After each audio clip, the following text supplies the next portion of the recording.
अस्सलामु अलैकुम वरहमतुल्लाहि वबरकातुहू।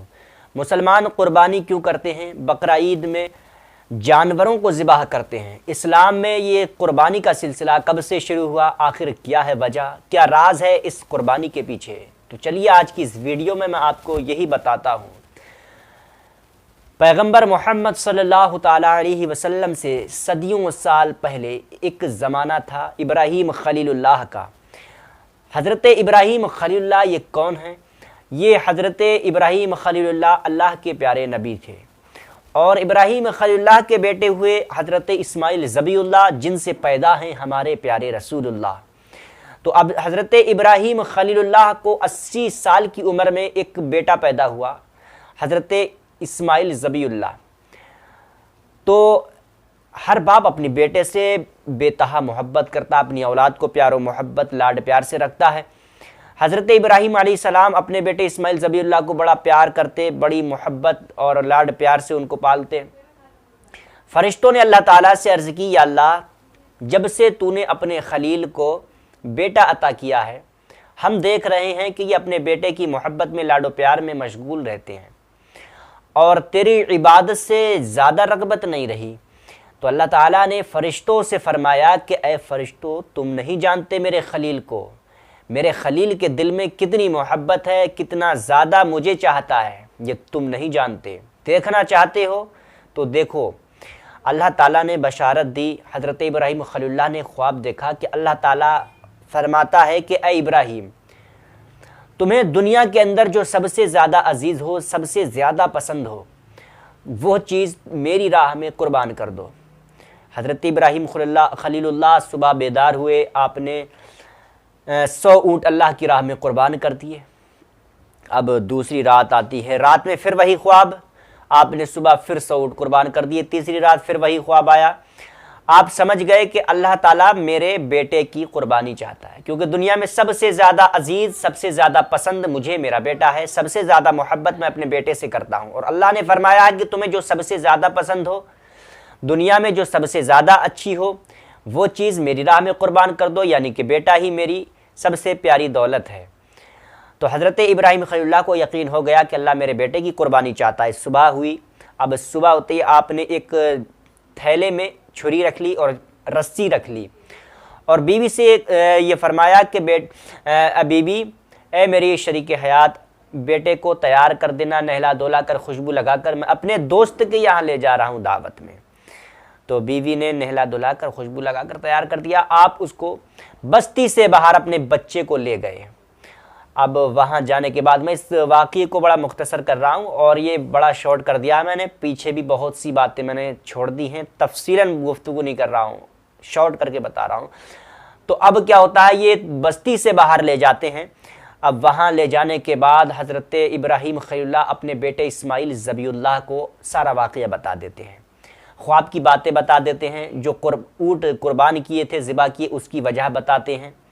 सारी बातें बताने के बाद फरमाते हैं कि अल्लाह ताला ने तुम्हारी कुर्बानी मांगी है। अल्लाह फरमाता है कि इब्राहीम, तुम्हें जो दुनिया में सबसे ज़्यादा पसंद हो, सबसे ज़्यादा अच्छी हो, जिससे तुम ज़्यादा मोहब्बत करते हो, उसे अपनी राह, मेरी राह में कुर्बान कर दो बेटे। मैं तुम्हें, यानी कि मैं तुम्हें ज़्यादा मोहब्बत करता हूँ और सबसे बड़ी, दुनिया में सबसे बड़ी दौलत आप ही हो। तो बेटे ने कहा, अब्बा हुजूर, अल्लाह का हुक्म है, इसमें देरी किस बात की, जल्दी से अल्लाह के हुक्म को बजा लाइए, अल्लाह के हुक्म की तामील कीजिए। तो बेटे ने जैसे ही ये बातें कही, बाप का दिल खुश हो उठा।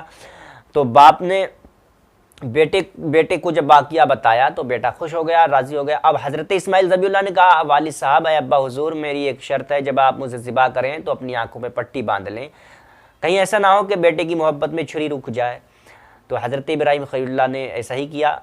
हज़रत इस्माइल ज़बीउल्लाह के हाथ पैर बांधे और आँखों पे पट्टी बांध ली। देखिए, अपने बेटे के हाथ पैर बांधे जा रहे हैं अल्लाह की रज़ा के लिए, फ़कत अल्लाह की रज़ा के लिए, अल्लाह की रज़ा के लिए, अल्लाह की मर्ज़ी के लिए हाथ पैर बच्चे के बांध दिए और उस धारदार छुरी को हज़रत इस्माइल ज़बीउल्लाह की गर्दन पर चलाना शुरू कर दी।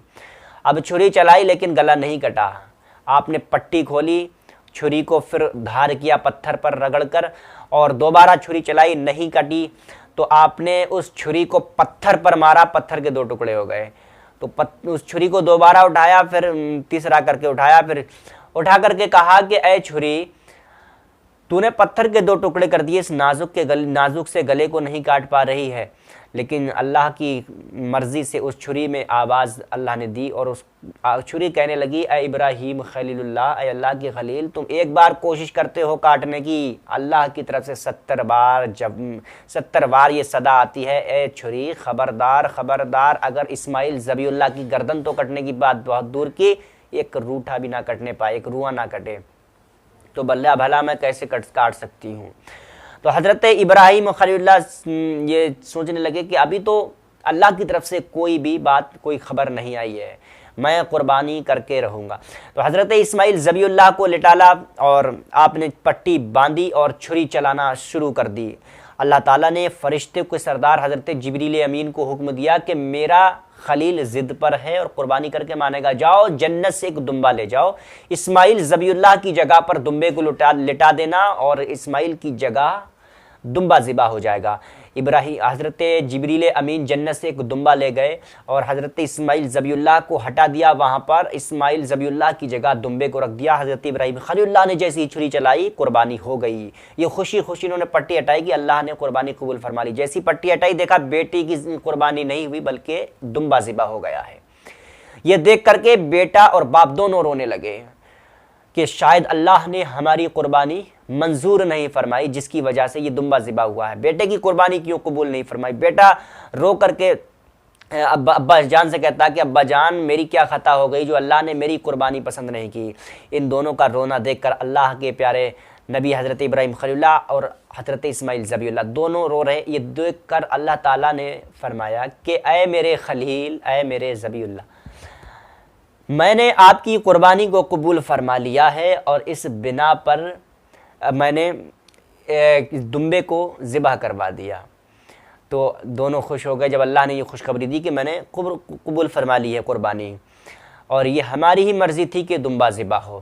تو اللہ تعالیٰ کو یہ ادا اتنی پسند آئی کہ مسلمانوں کو قیامت تک کے لیے یہ حکم دے دیا کہ جو بھی مسلمان ہے اور صاحب نصاب ہے تو اس پر قربانی واجب ہے۔ صاحب نصاب جو ہوتا ہے اسی پر قربانی واجب ہوتی۔ صاحب نصاب مطلب صاحب نصاب جس کے پاس مال و دولت ہے، کھانے پینے پہننے اوڑھنے ضروریاتی اخراجات سے فارغ ہونے کے بعد اس کے پاس جو دولت ہے اس کے بعد قربانی کر سکتا ہے۔ صاحب نصاب کی جو قسمیں ہیں، صاحب نصاب کسے کہتے ہیں، اس کے تعلق سے میں ویڈیو ڈالوں گا، وہ دیکھ لینا، اور باقی آپ سرچ کر کے دیکھ سکتے ہیں، آپ کو کافی ساری نالج اس کے تعلق سے بھی مل جائے گی۔